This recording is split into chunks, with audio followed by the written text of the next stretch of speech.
بتائیں کب شروع کریں؟ اچھا اوکے. بسم اللہ الرحمن الرحیم.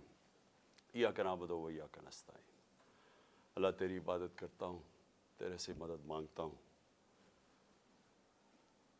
میرے پاکستانیوں، آج میں آپ سے جو بات کرنا چاہتا ہوں وہ جو میں نے آج سے 11 مہینے پہلے اپنی کیمپین شروع کی تھی حقیقی آزادی کی. میں پھر سے آپ کو اور میں خاص طور پہ اپنے نوجوانوں کو یہ بتانا چاہتا ہوں کہ دیکھیں حقیقی آزادی ہوتی کیا ہے. میں کافی آپ کو سمجھا چکا ہوں، کیونکہ ایک ملک کا لیڈر ایک باپ کی طرح ہوتا ہے. اس کا کام یہ نہیں ہوتا کہ ووٹس لے کے الیکشن آنا، اس کا کام ہوتا ہے اپنی قوم کی تربیت کرنا. تو میرا ایک تجربہ ہے، 70 سال میری عمر ہے، ساری دنیا میں پھر چکا ہوں. میں نے جس سسٹم کو ہم نے فالو کیا ہوا ہے، جو برطانیہ کا Westminster model of democracy, وہ میں نے بڑے قریب سے دیکھا ہوا ہے، کیونکہ میری بڑی زندگی گزری کرکٹ کھیلنے کی وجہ سے انگلینڈ کے اندر. اور میں نے پڑھا بھی پولیٹکس تھا، اور پولیٹیکل ہسٹری میرا سبجیکٹ بھی تھا. تو میں صرف آپ کو یہ بتانا چاہتا ہوں کہ میں نے ساری دنیا کے سسٹمز دیکھ کے جب اپنی تحریک شروع کی تھی، آج سے اب تقریباً 27 سال اگلے سال ہو جائیں گے، اس کا میں نے نام رکھا تھا انصاف کی تحریک. انصاف کی تحریک وہ ہے جس کو کہتے ہیں رول آف لا، قانون کی حکمرانی. اور میں نے اس لیے شروع کی تھی کہ میرا ساری دنیا کا تجربہ یہ تھا کہ پاکستان کا مسئلہ ہی صرف ایک ہے، ہمارے انصاف نہیں ہے، ہمارے قانون کی حکمرانی نہیں ہے. ہمارا مسلسل اس ملک میں ایک طبقہ ہے جو قانون کے اوپر بیٹھ جاتا ہے، جو کہتا ہے ہم قانون سے اوپر ہیں. مارشل لا لگاتے ہیں تو سارا آئین ختم ہو جاتا ہے. پچھلے 60 سال میں آدھا وقت مارشل لا رہے ہیں. اس کے بعد جب یہ دونوں آئے، یہ دو خاندان آئے، انہوں نے جب لوٹنا شروع کیا تو انہوں نے ایک چیز کہی کہ سب کو پکڑ لو لیکن ہمیں نہ پکڑو، کیونکہ ہم قانون کے اوپر ہیں. ابھی بھی وہ جو باہر بھاگا ہوا ہے ملک سے جھوٹ بول کے، اس کی بیٹی جدھر پھر رہی ہے وہ کیا کہتی پھر رہی ہے؟ کسی کی جرت کیسے بڑھی کہ ہمارے خلاف کیس کر دیا اور میرے باپ کو یہ کر دیا. وہ یہ نہیں کہتی کہ کیا اس نے قانون توڑا یا نہیں. وہ یہ نہیں بتاتی کہ اربوں روپے کی پراپرٹیز باہر جو اس لنڈن میں ان کے پاس ہیں، ان کے بیٹوں کے پاس ہیں، وہ پیسہ آیا کدھر سے، اس کی بات نہیں کرتی. وہ تو جب پتہ نہیں تھا پیناما میں کہ کیا انکشاف ہو جانا ہے، تو 2 سال پہلے تو میری لنڈن تو چھوڑے، پاکستان میں بھی کوئی پراپرٹی نہیں ہے. کبھی یہ بات نہیں کرتے کہ ان کا کیا انہوں نے اس ملک سے ناجائز طریقے سے منی لانڈرنگ کر کے پیسہ باہر بھیجا، اس کے اوپر بات نہیں کرتے. سو وہ کیوں نہیں کرتے؟ کیونکہ یہاں عادت پڑ گئی ہے پچھلے 60 سال میں کہ اگر میں طاقتور ہوں تو میں قانون کے اوپر ہوں، مجھے کسی کی ضرورت ہے پکڑنے کی.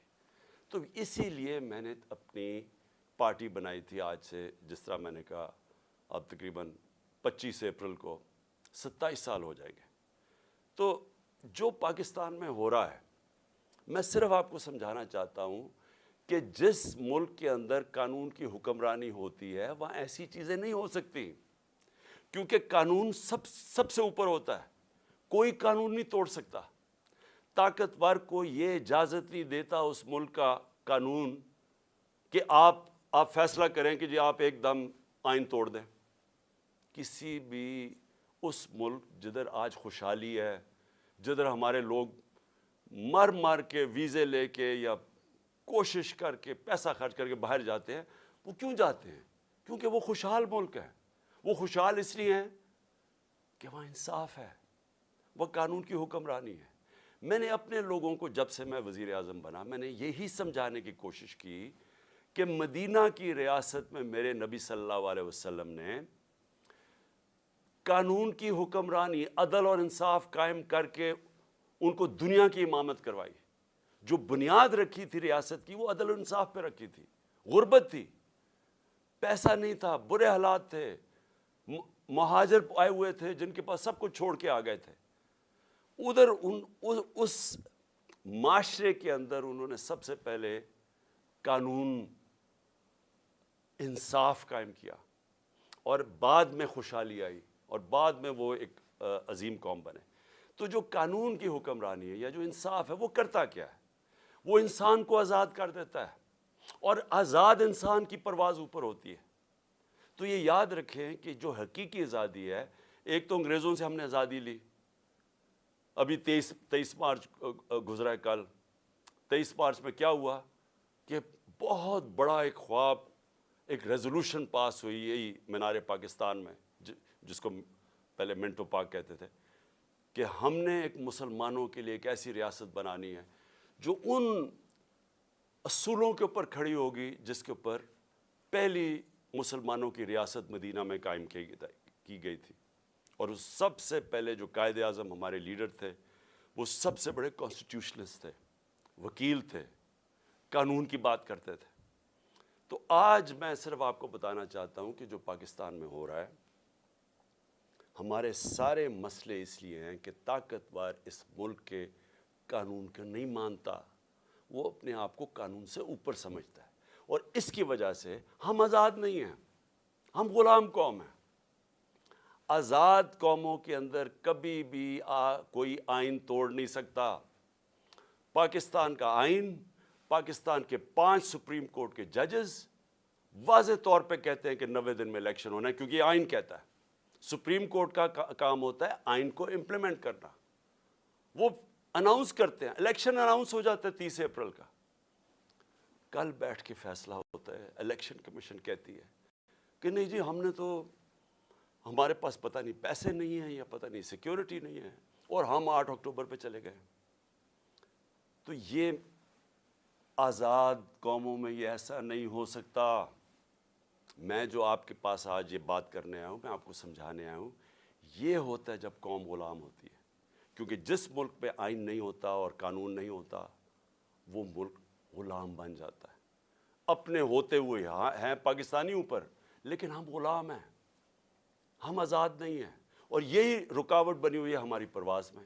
ہم آج بیکاریوں کی طرح پیسے مانگ رہے ہیں دنیا سے، دنیا میں ذلیل ہو رہے ہیں۔ آج ذرا دیکھیں کہ حالات کیا ہیں اس ملک کے، کہ 11 مہینے سے جب سے حکومت آئی ہے امپورٹڈ، جو ہمارے اوپر مسلط کی گئی ہے، آج 6 اب تک لوگ آٹے کی لائنوں کے اندر کھڑے مر گئے۔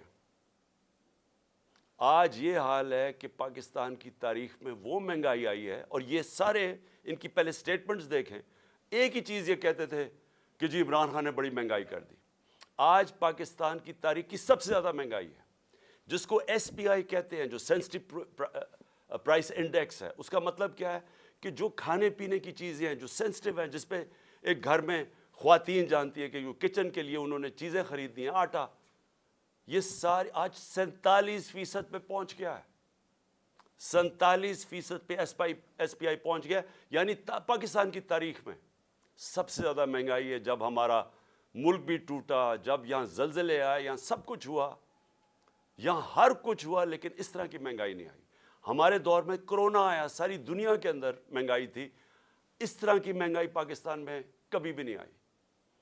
اور آج جو آٹا، جو بنیادی ضروریات ہے ہر گھر کی، آٹا جو ہمارے وقت پہ 55 روپے کلو پہ تھا، آج کنٹرول ریٹ پہ 115 پہ ہے، اور بازار میں مل رہا ہے 155 روپے پہ۔ کون سی قیامت آ گئی کہ اتنے 11 مہینے میں آٹا آسمانوں پہ پہنچ گیا؟ تو یہ کس کو افیکٹ کرے گا؟ یہ عام لوگوں کو افیکٹ کرے گا۔ تو یہ کیا ہو رہا ہے؟ یہ اس لیے ہو رہا ہے کہ ہمارے ملک کے اندر انصاف نہیں ہے۔ جو بھی بڑا چوری کرے، جو بڑا ڈاکہ مارے، اس کو این آر او مل جاتا ہے، یا بڑے بڑے کارٹلز بنے ہوئے ہیں، مل کے قیمتیں اوپر کر کے پیسہ بنا دیتے ہیں، ان کو پکڑ نہیں سکتا ہمارا کام۔ ساری عوام غلام بنی ہوئی ہے تھوڑے سے طبقے کی، جو جب چاہے جو مرضی کر دے۔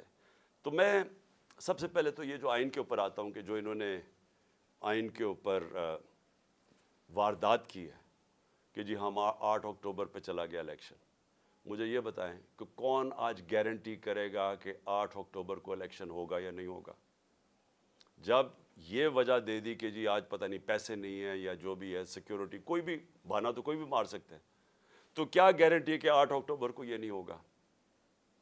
کون بتائے گا کہ، کون فیصلہ کرے گا کہ جی اب اب الیکشن کروانے کا ماحول ٹھیک ہو گیا. یہ کون فیصلہ کرے گا؟ جو ہم یہ اب اس کے اوپر میں اپنی ساری لیگل کمیونٹی کو آج کہہ رہا ہوں, میں اپنے سارے وکلا کو کہہ رہا ہوں, میں اپنے سارے ججز صاحبان کو بڑے ریسپیکٹفلی کہہ رہا ہوں کہ یہ ہے وہ ڈیفائننگ مومنٹ پاکستان کی تاریخ کا. اگر اس وقت ہم نے یہ آئین کا قتل ہونے دیا, یہ رکنا نہیں ہے پھر کہیں. سب کو یاد ہونا چاہیے کہ ایک دفعہ کہا تھا میں 90 دن میں الیکشن کروا دوں گا, اور اس کے بعد 11 سال تک ایک آمریت کے ملک اس پہ پڑا رہا تھا. تو آج بھی اگر ہم یہاں سے ہٹتے ہیں, یہ پھر رکنے نہیں لگی بات. اور میں ساری قوم کو آج کہہ رہا ہوں, آزاد قوم وہ ہوتی ہے جدھر قانون کی حکمرانی ہوتی ہے, رول آف لا ہوتا ہے. جس ملک میں رول آف لا نہیں ہے وہاں طاقتور کمزور کے اوپر حاوی ہو جاتا ہے. کسی بھی, اب میں آپ کو مثال دیتا ہوں, دیکھیں اپنے آپ کے رشتہ دار ہوں گے, برطانیہ میں رہتے ہیں, امریکہ میں رہتے ہیں, یورپ میں رہتے ہیں, کبھی ان سے پوچھیں کہ کیا وہاں انہوں نے کبھی قبضہ گروپ کا نام سنا ہے؟ کبھی کسی کی پراپرٹی کے اوپر قبضہ ہوا ہے؟ کسی طاقتور نے کیا ہے؟ نہیں کر سکتا, کیونکہ قانون کا مطلب ہوتا ہے کمزور کو طاقتور سے اس کی حفاظت کرنا, اس کو تحفظ دینا. اس کو کہتے ہیں انصاف. جب حضرت عمر, حضرت ابو بکر, حضرت علی, ان کی پہلی سٹیٹمنٹ دیکھ لیں, جب وہ خلیفہ بنے پہلی سٹیٹمنٹ کیا تھی کہ کمزور اور طاقتور کو میں قانون کے سامنے ایک برابر کروں گا, یعنی انصاف قائم کروں گا. یہ بنیادی ضرورت ہوتی ہے قوم کی. انصاف ہی قوموں کو آزاد کرتا ہے. ان عربوں کو جنہوں نے میرے نبی صلی اللہ علیہ وسلم نے ایک قوم بنایا تھا, ایک قبیلوں کو ملا کے قوم بنایا تھا جس نے دنیا کی امامت کی تھی, اس کی بنیاد انصاف پہ رکھی گئی تھی, رول آف لا پہ. آج یہ جو سارے ملک خوشحال ہیں, یہ سارے رول آف لا ہے. تو جب آپ کے ملک میں رول آف لا نہیں ہے, لوگ آزاد نہیں ہیں. سب سے پہلے تو میں یہ بتا دوں کہ قبضہ گروپ ہے. اس کے بعد دیکھیں, کبھی سنا ہے کہ برطانیہ کے اندر یا یورپ کے اندر کسی کو این آر او دیا گیا ہو؟ کسی نے پبلک کا پیسہ چوری کیا, اس کو این آر او ملا ہو؟ کبھی سنا ہے؟ کبھی سنا ہے کہ جو آج تحریک انصاف کے ساتھ ہو رہا ہے, راتوں کو پولیس ہمارے لوگوں کے گھروں میں گھستی ہے. پہلے انہوں نے 25 میں کو یہ کیا, رات کے 2-2, 3-3 بجے لوگوں کے گھروں میں گھسے, وہاں لوگوں کو اٹھا کے لے گئے. وہ عورتیں تھیں, ان کو ذلیل کیا, گالیاں نکالی پولیس نے. اب پھر وہی ہو رہا ہے. اب تک 1000 تحریک انصاف کے کارکنوں کو انہوں نے پکڑ لیا, چھاپے مارے ہیں. ابھی ملتان کے اندر وہ بیچارے افطاری پہ بیٹھے ہوئے تھے لوگ, پولیس نے افطاری پہ جا کے اٹھا کے لے گئے لوگوں کو. حسان نیازی میرا بھانجا ہے, باہر سے پڑھ کے آیا ہوا ہے, بڑی خواب دیکھتا ہے کہ پاکستان کے لیے وہ محنت کرنا چاہتا ہے, جان مارنا چاہتا ہے. اس کو جا کے پہلے تو وہ اس کے پاس بیل تھی, اس کو اٹھا ہی نہیں سکتے تھے, اس کو پہلے اٹھایا, پھر اس کے اوپر کوئی انہوں نے دفعہ لگائی, کوئی ایف آئی آر فیک لگا دی, کوئی پوچھنے والا نہیں. کسی مہذب معاشرے میں ایسے نہیں ہوتا. پھر اس کو انہوں نے جا کے ہیوملیٹ کرنے کی کوشش کی, ذلیل کرنے کی کوشش کی. وہی کپڑے اتارنے کا شوق ہے ان کو کہ کسی طرح اس کو ذلیل کریں, اس کو ماریں, مارا مورا. میں حسان نیازی اور سارے اپنے لوگوں کو بتانا چاہتا ہوں, دیکھیں ہمارا ایمان کا حصہ ہے کہ عزت اور ذلت اللہ کے ہاتھ میں ہے. جب یہ لوگ ایسے کرتے ہیں, یہ آپ کو ذلیل نہیں کرتے. یہ جو ظالم, جب یہ بزدل لوگ جیلوں کے اندر جب لوگوں کو مارتے ہیں اور یہ ٹارچر کرتے ہیں, یہ اپنے آپ کو ذلیل کرتے ہیں. ان کی زندگی میں ذلت لکھی ہوئی ہے. ان کو ادھر اور آخرت میں ان کو پوری سزا ملے گی اس کی. انگریز کے زمانے میں جب ہم غلام تھے انگریز کے, کبھی پولیٹیکل پرزنرز کو اس طرح ٹارچر نہیں کرتے تھے جو شہباز گل سے کیا, جو اعظم سواتی سے کیا, ننگا کر کے ان کو, جو میڈیا کے لوگوں سے کیا, جو جمیل فاروقی سے کیا, جو ہمارے سوشل میڈیا کے لوگوں کو پکڑ کے ننگا کر کے مارنا. یہ کوئی مہذب معاشرے میں ایسے نہیں ہوتا. آزاد ملکوں کے اندر یہ نہیں ہوتا. یہ صرف غلاموں کے ساتھ کرتے ہیں. اگر امریکہ نے کبھی کیا بھی تھا ٹارچر تو وہ دوسرے ملکوں میں جا کے کرتے تھے، اپنے ملک کے قانون ان کو اجازت نہیں دیتے تھے۔ گوانٹانامو اس لیے بنایا کہ وہ اپنے ملک سے باہر تھا، تو ادھر جا کے ان سے وہ چیزیں کرتے تھے جو اپنے ملک کے قوانین ان کو اجازت نہیں دیتے تھے، پرائے لوگوں سے بھی، فورنرز کو بھی اجازت نہیں دیتے کہ اپنے ملک میں ان کو ٹارچر کریں۔ ہمارے اپنے ملک میں جو پولیٹیکل پریزنس ہے اور جس طرح کا ان کو رویہ رکھا ہوا ہے، یعنی میں کبھی اپنی زندگی میں نہیں سوچتا تھا کہ ہماری ریاست اتنی نیچے گر سکتی ہے۔ اظہر مشوانی نوجوان ہے، وہ سوشل میڈیا کا، اس کو اٹھا لیا ہے، ابھی تک نہیں پتا کدھر ہے وہ۔ اس کے ماں باپ کی مجھے میسج، اس کے بھائی بیچارے مجھے ملنے آئے، غائب کر دیا اس کو۔ کیا اس کا قصور ہے؟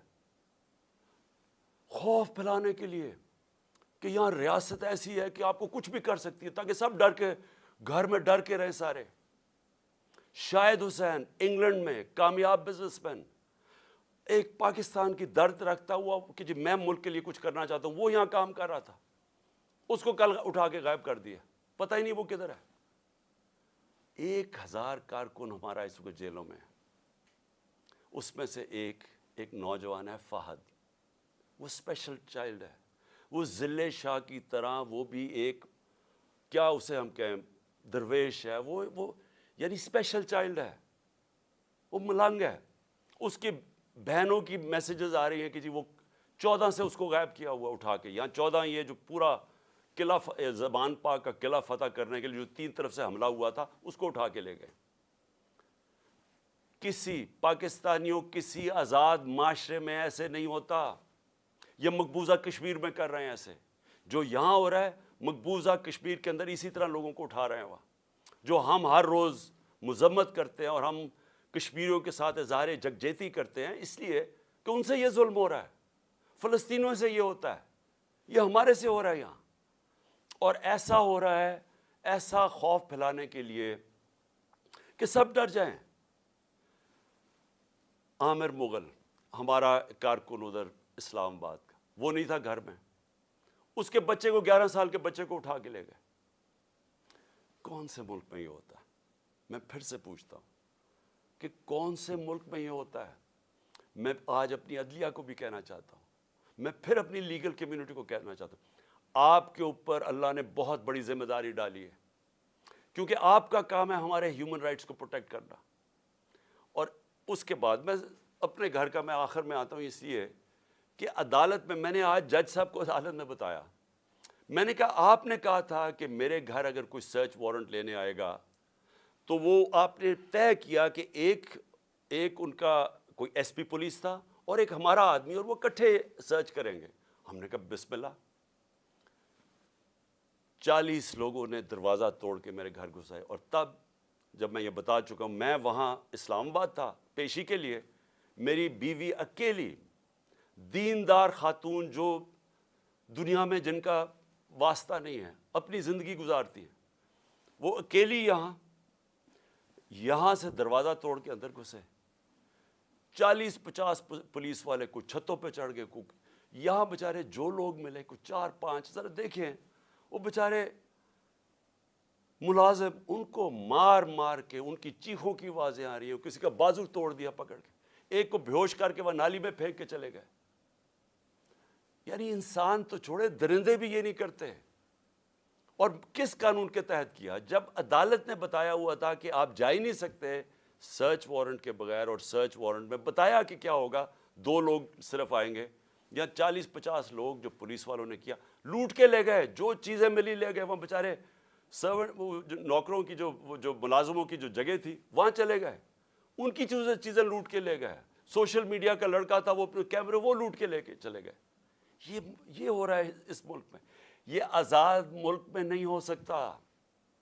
یہ غلاموں کو ایسے ہوتا ہے جن کا بھیڑ بکریاں، ہمارے کوئی رائٹس ہی نہیں ہے۔ اور اس کے بعد میں نے یہ بھی کہا کہ مجھے پتہ کیسے چلا کہ یہاں ایک واردات ہونے والی تھی۔ پہلے تو مجھے جوڈیشل کمپلیکس کے اندر مارنے کی پورا پلان بنا ہوا تھا۔ ہمارے وکیل جو اندر گئے، جو تھوڑے سے لوگ تھے، انہوں نے وہاں بتایا کہ ماحول ہی کچھ اور تھا، وہاں نامعلوم لوگوں نے کمرے رکھے ہوئے تھے. اس کے بعد سی ٹی ڈی کے کپڑوں کے اندر نامعلوم لوگوں نے ان کے کپڑے پہنے ہوئے تھے. وہاں رینجرز، وہاں پولیس، اور وہاں یہ حالات تھے کہ جو ہمارے جن لوگوں کے نام لکھے ہوئے تھے کہ جنہوں نے وہاں مجھے ریپرزینٹ 10 لوگوں نے جانا تھا، ان میں سے شبلی فراز کو مارا انہوں نے. وہ بیچارے اس کی ابھی تک اس کی ہڈی توڑ دی ہے، کریک کر دیا ہپ بون. شبلی فراز کو وہ جا کے ہاسپٹل چلا گیا. ہمارا جو عمر سلطان تھا، نام دیا ہوا ہے، اس کو مارا اس کا منہ کے اوپر ناک، اس کی ہڈی توڑ دی. کچھ بھی نہیں ہوا. اندر یہ حالات تھے. میں نیچے 40 منٹ انتظار کر رہا ہوں، اوپر سے پتھر مار رہی ہے پولیس، اشتعال دے رہی ہے لوگوں کو، ٹیئر گیس کر رہی ہے. میں وہاں انتظار کر رہا ہوں اپنی پیشی کے لیے. اندر گھستا ہوں تو وہاں اور ہی ماحول تھا. تو پلان بنا ہوا تھا مجھے مارنے کا. مجھے کیسے پتا ہے؟ مجھے کیسے پتا ہے؟ کیونکہ مجھے پولیس آفیسرز نے بتایا کیا پلان بنا ہوا تھا. وہ خود حیران تھے. اسلام آباد کا آئی جی اس میں شامل تھا، اس کو پتا تھا، اور نامعلوم افرادوں کو پتا تھا. انہوں نے مجھے وہاں قتل کرنا تھا. اللہ نے بچایا. کیسے ہم وہاں، اگر وہ جو حالات تھے وہ ایسے تھے کہ وہاں اندر گھس ہی نہیں سکتا تھا، تو ہم واپس آ گئے. پھر یہاں مجھے کیسے پتا چلا کہ ادھر پلان کیا ہوا تھا؟ مجھے ایسے پتا چلا کہ مجھے پھر پولیس کے اندر سے لوگوں نے بتایا، سینئرز نے بتایا کہ یہاں پلان بناؤ. اور یہاں آئی جی پنجاب اس میں پورا شامل تھا، آئی جی اسلام آباد اور نامعلوم افراد. انہوں نے مل کے یہاں آپریشن کرنا تھا. 1000 رینجر کو انہوں نے تیار کیا ہوا ہے کہ جب بھی وہ فیصلہ کریں گے تو جناب قلعے میں فتح کریں گے، اور پھر مجھے یہاں قتل کرنے کا پلان ہے. مجھے پولیس والوں سے، میں پھر سے کہہ رہا ہوں، یہ پولیس اس وقت ڈری ہوئی ہے کیوں نام تو ان کا پڑ جانا ہے. نامعلوم افراد کا تو نام آنا ہی نہیں ہے. تو انہوں نے، پولیس والوں نے مجھے آ کے کہا کہ خان صاحب یہاں سے چلے جائیں. کوئی کہتا جی آزاد کشمیر میں آپ کی گورنمنٹ ہے ادھر چلے جائیں. کوئی مجھے کہتا کہ آپ کی گلگت بلتستان میں گورنمنٹ ہے ادھر چلے جائیں. وہ خوف زدہ ہے. دیکھیں، اور پھر اچھا، پھر مزاحیہ خیز بات کیا ہے؟ فیصلہ کیا جی کہ وہ ایک جے آئی ٹی بنے گی. جے آئی ٹی کون بنائے گا؟ جے آئی ٹی وہ لوگ بنائیں گے جو مجھے قتل کرنا چاہتے ہیں. ابھی تک پہلے یہ تو پوچھے کہ جو جے آئی ٹی میرے اوپر بنی ہوئی تھی اس کو تباہ کس نے، سیبوٹاج کس نے کیا؟ کیا ہوا کہ وہ جو جے آئی ٹی کے فائنڈنگز تھیں اس کا ریکارڈ کدھر سے غائب کیا گیا؟ کیوں آفیسرز بدلے گئے؟ کیوں جیسی یہ کیئر ٹیکر گورنمنٹ آئی وہ جے آئی ٹی کو ڈسبینڈ کیا گیا، اور وہی آفیسر جو ان کو اوپر بٹھا دیا جو سیبوٹاج کرنا چاہتے تھے، جن کے اوپر پروسیکیوٹر جنرل نے کہا کہ ان کے اوپر کارروائی کرو کہ انہوں نے جے آئی ٹی کو سیبوٹاج کیا، انہی کو انہوں نے آ کے اوپر بٹھا دیا. اور اب وہی لوگ ایک اور جے آئی ٹی بنائیں گے یہ انویسٹیگیٹ کرنے کے لیے. میں نے تب بھی کہا تھا، میں آج بھی کہہ رہا ہوں، اگر جے آئی ٹی بنانے آپ سیریس ہیں، چیف جسٹس کے نیچے بنائیں. اور ہمیں کسی کے اوپر کانفیڈنس نہیں ہے. اس گورنمنٹ کے اندر وہ لوگ بیٹھے ہوئے ہیں جنہوں نے پہلے بھی مجھے قتل کرنے کی کوشش کی، اب پھر کریں گے. میں اور بار بار کہہ بیٹھا ہوں کہ کریں گے، کیونکہ ان کو خوف زدہ ہے کہ کہیں عمران خان آ گیا تو ہمارا احتساب ہو جائے گا. اس خوف سے یہ سارے ڈرامے ہو رہے ہیں یہاں، یہ جو ساری یہ تیاری کی جا رہی ہے کہ جناب ایک اور حملہ کریں. لیکن میں آج اپنے سارے لوگوں کو کہنا چاہتا ہوں، دیکھیں میرے کارکنوں کو بھی آپ کو میسج دینا چاہتا ہوں، اپنی قوم کو میسج دینا چاہتا ہوں. دیکھیں، پہلے تو میں نے کبھی، یہ مجھے کہتے ہیں جی آزاد کشمیر چلے جاؤ، میرا یہ ایمان کا حصہ ہے. جب اللہ نے فیصلہ کر لیا اس دنیا سے جانا ہے، چاہے میں وہ آزاد کشمیر چلا جاؤں، چاہے میں جدھر مرضی چلا جاؤں، کوئی نہیں روک سکتا. یہ قرآن کے واضح لکھا ہوا ہے. جنگ خندق اور میرے خیال میں جنگ بدر کے بعد بھی یہ آیتیں یہ تھیں کہ آپ موت سے نہیں بھاگ سکتے. سو مجھے کوئی میں تو اللہ پہ ایمان رکھتا ہوں، میرا تو ہے ہی نصب العین ایاک نعبد و ایاک نستعین، میں تو اس کے اوپر اس سے مدد مانگتا ہوں. لیکن میں اپنی ساری قوم کو بھی آج کہنا چاہتا ہوں کہ دیکھیں، اگر آپ اس ملک کو حقیقی طور پہ آزاد کرنا چاہتے ہیں تو آپ سب کو قربانیاں دینی پڑیں گی. کبھی بھی آزادی قربانیوں کے بغیر نہیں ملتی. جو چھوٹا سا طبقہ قبضہ کر کے بیٹھ جاتا ہے، چاہے وہ بیرونی طاقت ہو، چاہے آپ کے اپنے قبضہ گروپ ہو جو اوپر بیٹھ کے ہیں، یہ اتنا زیادہ فائدہ اٹھا رہے ہیں اس کرپٹ سسٹم سے، لوگ تو لائنوں میں لگ کے آٹے کی لائنوں میں مر رہے ہیں، لیکن ان کے پاس جو ایک تو ان کے اربوں روپے کے کیسز معاف ہو رہے ہیں اور مزید اور پیسے بنانے کی ان کی اپرچونٹیز ہیں، پیسہ ان کا باہر پڑا ہے، ملک ڈوبتا ہے ان کو فرق نہیں پڑتا۔ اگر آپ کا کسی کا خیال ہے کہ یہ جو قبضہ گروپ آرام سے چھوڑ کے چلا جائے گا، غلط فہمی میں نہ رہے۔ آزادی کے لیے قربانی اور جدوجہد دینی پڑتی ہے۔ آپ سب کو میں آج کہہ رہا ہوں کہ میں تو تیار ہوں، میں اس کو جہاد سمجھتا ہوں، میں پولیٹکس نہیں سمجھتا، میں تو تیار ہوں جو اللہ نے فیصلہ کرنا ہے، لیکن میں تو یہیں بیٹھا رہوں گا زمان پاک میں، جس نے آنا ہے یہاں آگے مار دے، لیکن میں یہاں سے نہیں جانے لگا۔ اور میں آپ سب کو یہ میسج دینا چاہتا ہوں، دیکھیں یہ خوف جو ہے نا، یہ پھیلایا جا رہا ہے، یہ لوگوں کو پکڑ دھکڑ اور یہ اور وہ اور ذلیل کرنے کی کوشش کر رہے ہیں، یہ اپنے آپ کو ذلیل کر رہے ہیں۔ آپ نے کسی نے اس سے خوف زدہ ہو کے اپنی آزادی کی تحریک سے پیچھے نہیں ہٹنا، کیونکہ ایسا موقع شاید آئے نا، جو اس وقت قوم کھڑی ہوگی اور جو شعور آ گیا قوم میں، جو ہمارے نوجوان آج کھڑے ہو گئے ہیں، آپ نے اب اس سے پیچھے نہیں ہٹنا۔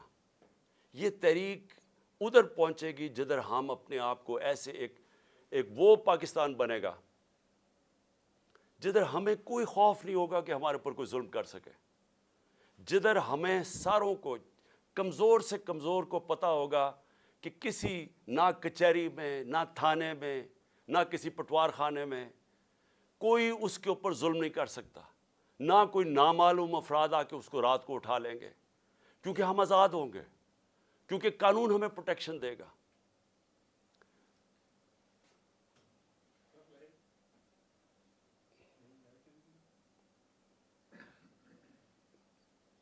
یہ آگے کرو تاکہ میں پھر بولوں۔ اچھا جی، یہ لائٹ چلاؤ، یہ ادھر منہ پہ ڈالو، ہاں چلیں ادھر سے کرو نا، سامنے سے۔ اوکے جی، تو میں جو آپ کی اصل جو اینڈ میں آنے لگا ہوں، آپ نے اس سے کسی سے نہیں گھبرانا، قوم نے کھڑے ہونا ہے، ہم نے اپنی آزادی کے لیے آخری خون کے قطرے تک ہم نے لڑنا ہے، ہم نے پرامن طریقے سے مقابلہ کرنا ہے، اور جو میرا مینار پاکستان کا جلسہ ہے، جو کل شام کو انشاءاللہ، کل رات کو عشاء کے بعد، تراویح کے بعد جو انشاءاللہ ہم مینار پاکستان میں جلسہ کریں گے، میں آپ کو اپنے حقیقی آزادی کا پورا روڈ میپ بتاؤں گا۔ میں آپ کو بتاؤں گا کہ ہم نے کیسے اس عذاب سے نکلنا ہے، ہم نے کیسے اپنے ملک کو، یہ جو دلدل میں ہم پھنس گئے ہیں، جو برے حالات ہیں، ہم نے کیسے نکلنا ہے اس سے۔ میں انشاءاللہ آپ کو اپنا پورا پلان بھی دوں گا۔ جو بھی کہتے ہیں جی بارش ہوگی، ہمیں کوئی بارش بورش کی فکر نہیں ہے۔ قوم نے اس طرح نکلنا ہے کہ آپ نے پیغام دینا ہے ان لوگوں کو جو ہماری آزادی ختم کر کے بیٹھے ہوئے ہیں کہ یہ ایک زندہ قوم ہے۔ لاہور کے لوگوں کو میرا خاص طور پہ پیغام ہے کہ دیکھیں، تحریکیں جو لاہور سے شروع ہوتی ہیں وہ سارے پاکستان میں پھیل جاتی ہیں۔ میرے سامنے 1970 میں لاہور میں تحریک شروع ہوئی تھی۔ آج بھی وہ وقت آ گیا، لاہور کے لوگوں آپ نے نکلنا ہے، اور آپ نے پوری طرح مینار پاکستان میں میرے ساتھ کل میری تو پوری تقریر سننی ہے۔ یہ میرا پہلی بار میں قوم کے سامنے تقریر کروں گا، یہ پہلی دفعہ ہوگا اس سال، یہ اس سال کا میرا پہلا جلسہ ہوگا۔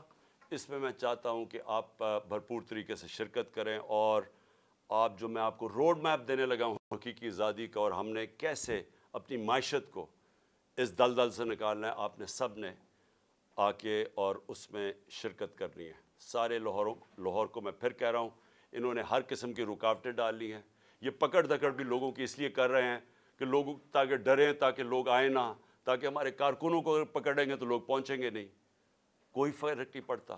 آپ نے اس ظالم اور اس وہ سوچ جو ملک کو سمجھتی ہے کہ ہم بھیڑ بکریاں ہیں، اس کو شکست دینے کے لیے آپ نے سب کل نکلنا ہے، اور انشاءاللہ تراویح کے بعد رات کے 9 بجے انشاءاللہ پھر ہم آپ سب سے مینار پاکستان میں ملاقات ہوگی۔ پاکستان زندہ باد۔